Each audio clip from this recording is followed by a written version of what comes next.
This.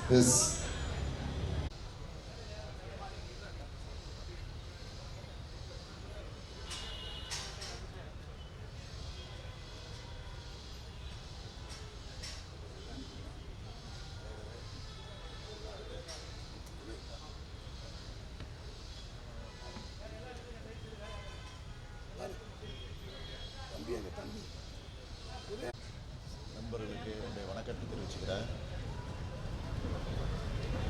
Dravida Munnetra கழகத்தினுடைய அரசியல் வரலாற்று மட்டுமில்லாமல் தமிழ்நாட்டோட வரலாற்றிலே மிக முக்கியமான நாளாக இந்த நாள் அமையப்போகுது. ஓரணியில் தமிழ்நாடு என்ற மகத்தான முன்னெடுப்பை திராவிட முன்னேற்ற கழகத்தின் சார்பில் இன்றைக்கு நான் தொடங்கி வைக்கிறேன். இன்று தொடங்கி 45 நாட்கள் தொடர்ந்து இந்த பயணம் நடைபெறுகிறது. இன்று 38 வருவாய் மாவட்ட கழகங்களையும் அந்தந்த மாவட்டத்துடைய பொறுப்பு அமைச்சர்கள், மாவட்ட கழகத்தினுடைய செயலாளர்கள் என்னுடைய இந்த நிருபர்கள் சந்திப்பு நிகழ்ச்சி முடிஞ்சோடனே இன்றைக்கு அவங்கவுங்க பகுதியில் ஊடக தோழர்களையும் பத்திரிகை நண்பர்கள் சந்திக்க இருக்கிறாங்க. நாளைக்கு தமிழ்நாட்டில் இருக்கக்கூடிய 78 மாவட்ட கழகங்கள் சார்பில் ஓரணியில் தமிழ்நாடு என்ற தலைப்பில் பொதுக்கூட்டங்கள் நடைபெறவிருக்கிறது. அதில் கழக முன்னணியினர் பங்கேற்று உரையாற்ற இருக்கிறார்கள். அதைத் தொடர்ந்து ஜூலை 3ஆம் தேதியிலிருந்து தமிழ்நாடு முழுக்க வீடு வீடாக போய் மக்களை சந்திக்க இருக்கிறோம். அமைச்சர்கள், நாடாளுமன்ற உறுப்பினர்கள், சட்டமன்ற உறுப்பினர்கள், கழக முன்னோடிகள் எல்லாம் அவங்கவுங்க சொந்த வாக்குச்சாவடிகள் இருக்கக்கூடிய வீடுகளுக்கு நேரிலே போக போகிறாங்க. இதுக்காக கழகத்தினுடைய தகவல் தொழில்நுட்ப அணியின் சார்பில் தொகுதிக்கு ஒருத்தர்னு 234 பேர்களுக்கு பயிற்சி அளிக்கப்பட்டிருக்கு. அந்த பயிற்சி பெற்ற 234 பேரும் தமிழ்நாடு முழுக்க 68,000 வாக்குச்சாவடிகள் இருக்கக்கூடிய பூத் டிஜிட்டல் ஏஜென்ட்டுகளுக்கு பயிற்சி தந்திருக்காங்க. தமிழ்நாட்டுடைய மண், மொழி, மானம் காக்க மக்கள் எல்லாரையும் ஓரணையில் திரட்டுறது தான் இதனுடைய அடிப்படையும் முதன்மையான நோக்கமும். தமிழ்நாட்டுக்கு தொடர்ந்து இழைக்கப்படக்கூடிய அநீதிகள், தமிழ்நாட்டு மக்கள் எல்லாரும் ஒருங்கிணையணும், அதை எதிர்த்து போராடணும் என்பதற்கான முயற்சி தான் இந்த முயற்சி. ஒன்றிய பாஜக அரசால் நம்முடைய தமிழும் தமிழ்நாடும் எப்படியெல்லாம் பாதிக்கப்படுதுன்னு நான் ரொம்ப உங்களுக்கு சொல்ல தேவையில்லை. சுருக்கமாக சில தலைப்புச் செய்திகள் மாத்திரம் நான் உங்களுக்கு சொல்ல விரும்புகிறேன். அரசியல், பண்பாடு, மொழி, பொருளாதாரம் எல்லா வகையிலும் நமக்கு எதிராக செயல்படுறாங்க என்பதற்கு சில எடுத்துக்காட்டுகளை சொல்லணும்னா, அனைத்திலும் வளர்ந்த தமிழ்நாட்டை ஒன்றிய அரசு பல்வேறு வழிகளில் பல்வேறு நிலையில் தொடர்ந்து புறக்கணிச்சிக்கிட்டு இருக்கு.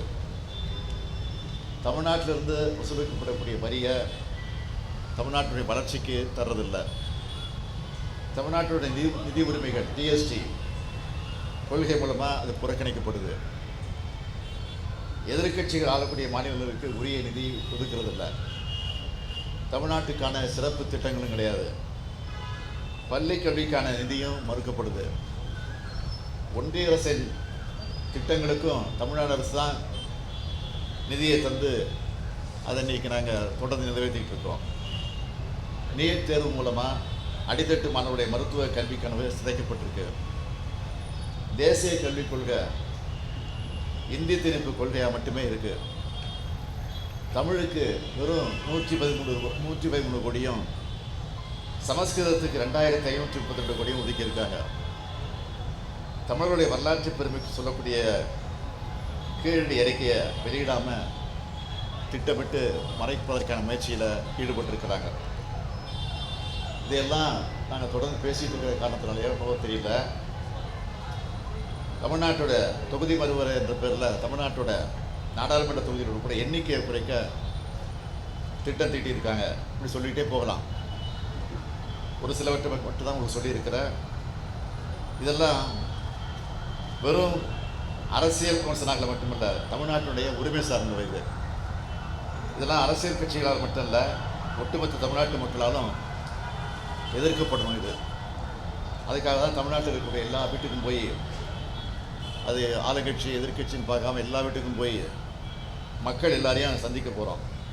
அப்போ தான் திராவிட முன்னேற்ற கழகத்தில் இணைய விரும்புகிறவங்க இணையலாம். திமுகவில் சேர ஆர்வம் இருக்கிறவங்க செயலி மற்றும் நேரடி படிவம் மூலம் பதிவு செய்யப்படுவாங்க. மேலோட்டமாக பார்த்தா திமுக தனக்கான உறுப்பினர் சேர்க்குதுன்னு உங்களில் சிலர் கூட நினைக்கலாம். ஆனால் உண்மையான நோக்கம் என்னென்னா, கட்சி எல்லைகளை தாண்டி தமிழ்நாட்டுடைய நலனுக்காக தமிழ்நாடு ஒன்றுபட்டு நிற்கிறப்போ எந்த சக்தியாலும் நம்ம வீழ்த்த முடியாதுன்னு காட்டியாகணும். பாஜகவோட அரசியல் படையெடுப்பை, பண்பாட்டு படையெடுப்பை, தமிழ்நாடு மீது தொடுக்கப்பட்டிருக்கக்கூடிய பொருளாதார போரை எதிர்கொள்ள நெஞ்சுரம் உள்ள அரசியல் சக்தி தேவை. அதை உருவாக்கத்தான் ஓரணியில் தமிழ்நாடு என்கிற பரப்பு உரையை ஒரு இயக்கமாகவே தொடங்கி நடத்த இருக்கிறோம் என்பதை நான் உங்களுக்கு தெரிவித்துக் கொள்கிறேன்.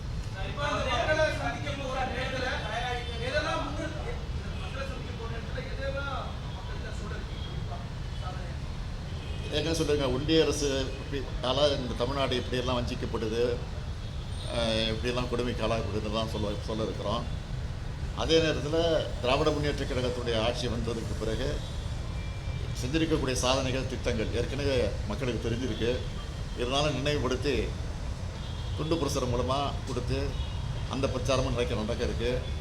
அதே நேரத்தில் உறுப்பினர் இருக்கிற அந்த பணி நடைபெறுது.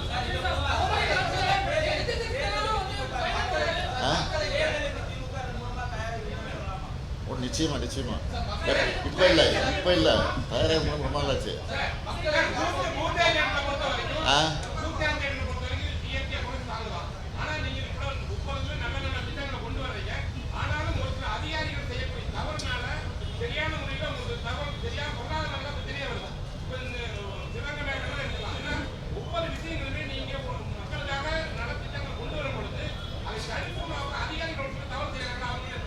என்ன தவறு செய்கிறாங்க?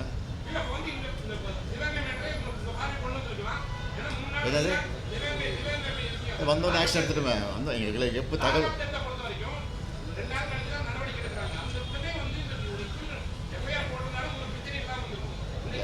தகவல் தெரிஞ்ச உடனே நடவடிக்கை எடுத்தாச்சு, கைது பண்ணியாச்சு. இன்றைக்கி கூட மீது நடவடிக்கை எடுத்துருக்குறோம்.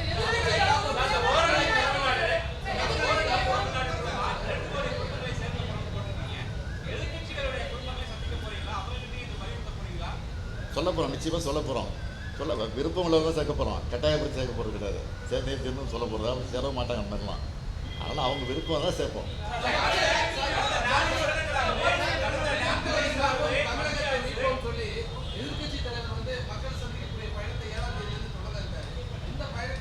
அவர் இப்போ தான் மக்கள் சந்திக்க போகிறாரு. இப்போ தான் மக்களை சந்திக்க போகிறாரு. நாங்கள்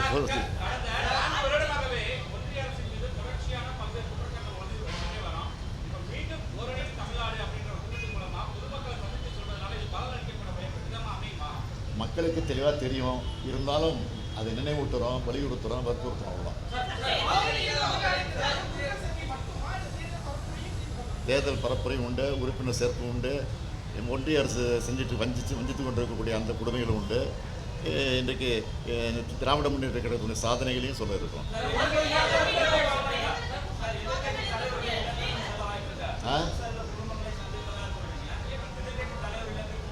எதிர்கட்சி புரியல.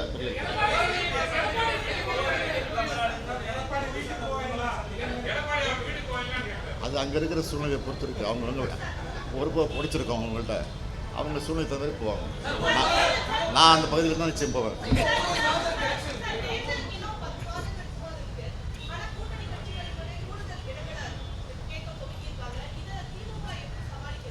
அது வந்து தேர்தல் தேதி அறிவித்த பிறகு நாங்கள் உட்காந்து பேசுவோம், அதை சமாளித்து கொடுக்கலாம்.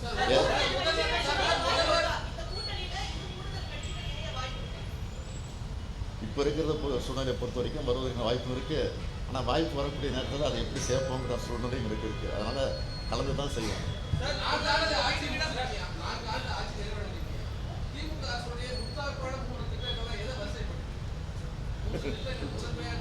எல்லாத்தையும் வரிசைப்படுத்தலாம். அதான் நீ கேட்டங்கிறத 3 சொல்லிடுறேன். காலை உணவு திட்டம், அது தேர்தல் வாக்குறுதல் கிடையாது இல்லையா, அதை நிறைவேற்றிருக்கிறோம். மகளிர் உரிமை திட்டம், அது தேர்தல் வாக்குறுதி இருக்குது. அதை வந்து கிட்டத்தட்ட 60% நிறைவேற்றிட்டோம். இன்னும் ஒரு 20% மிச்சம் இருக்குது. அதையும் விட்டு போனதான் அதுவும். அது அவங்க தவறாக படிவத்தை பூர்த்தி பண்ணாமல் தவற விட்டுட்டாங்க. அதை சில தப்பாக பதிவு பண்ணியிருக்கிறாங்க. அதெல்லாம் திருத்தி அதுக்கு ஒரு முகாம் போட்டு அதுவும் செப்டம்பர் மாதத்துலேருந்து கொடுக்க போகிறோம். அதனால் அது ஒரு திட்டம், அது பெரிய திட்டம். பேருந்து இலவச பயணம், இது கட்டணம் இல்லாமல் பயணம் பண்ணுறாங்களே, அது ஒரு பெரிய திட்டம்.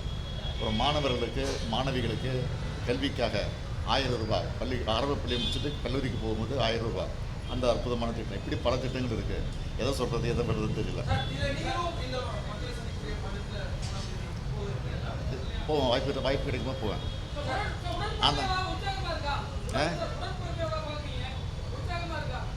அதெல்லாம் தொடர்ந்து பார்த்துக்கிட்டு இருக்கேன்.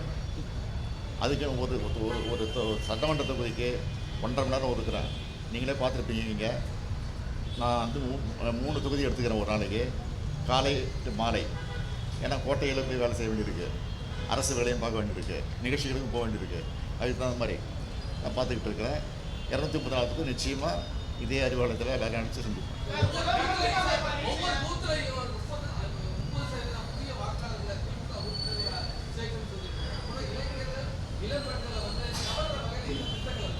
என்னங்க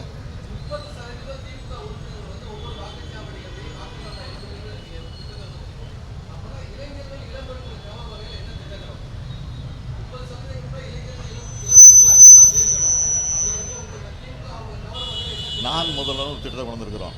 அந்த திட்டத்தின் மூலமாக பயிற்சி கொடுத்து அவங்களெல்லாம் இன்றைக்கி கூட ஒரு நிகழ்ச்சி முடிச்சு தான் வந்திருக்கு. பெரிய நிகழ்ச்சி முடிச்சு தான் வந்திருக்கிறோம்.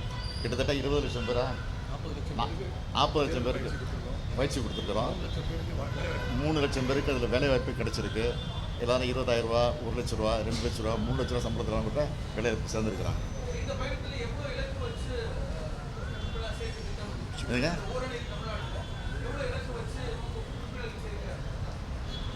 நாங்கள் டார்கெட் ஃபிக்ஸ் பண்ணியிருக்கோம். 30% ஒரு பகுதியில் சேர்க்கணும்னு சொல்லியிருக்கிறோம். எல்லாம் எங்களுக்கு வர செய்தியாக 30 இல்லை 40% சேர்ப்போங்கிற உறுதியும் கொடுத்துருக்குறாங்க. நாங்கள் ஏற்கனவே 200 சொல்லியிருக்கிறோம். அதை தாண்டி தான் வரும்னு நினைக்கிறேன்.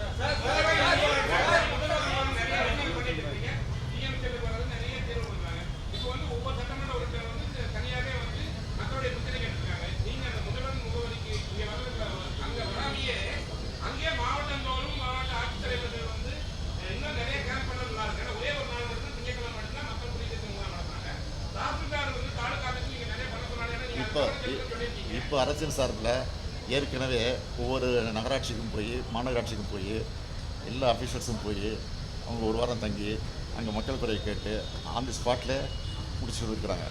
அது ஒரு ஏற்கனவே முகாம் முடிஞ்சிருச்சு. இப்போ வர இன்னொரு 10 நாளில் மறுபடியும் மீண்டும் அந்த பயணம் தொடங்குகிறோம். அப்போ தான் அந்த மகளிர் விட்டு போன அந்த உரிமை தொகையை கூட ஃபில்லப் பண்ணி கொடுக்க சொல்லியிருக்கோம். ஆக அந்த பணியும் நிறைவேற்றுறதுக்கான பணி செய்யணும்.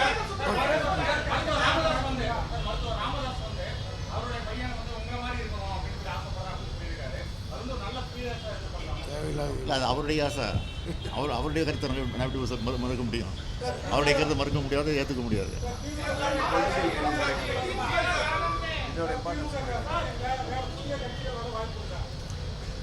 இது வரைக்கும் இல்லை. வந்தால் சொல்லுங்கள், பரிசீலிக்கலாம்.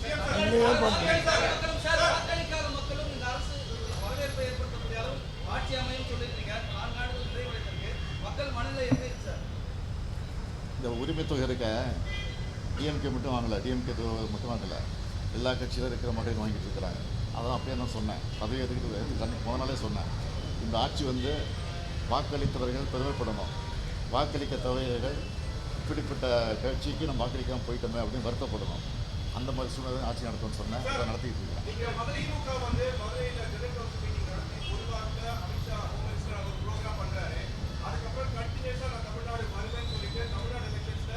இப்போ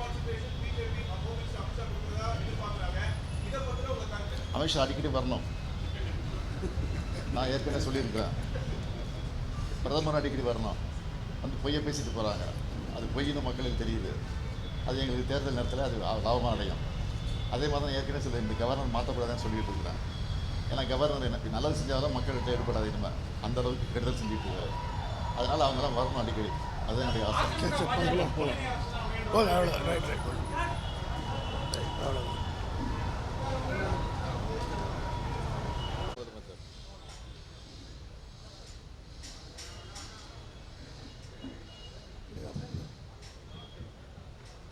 சொல்லுமா, காஃபிலாம் சாப்பிட்டீங்களா?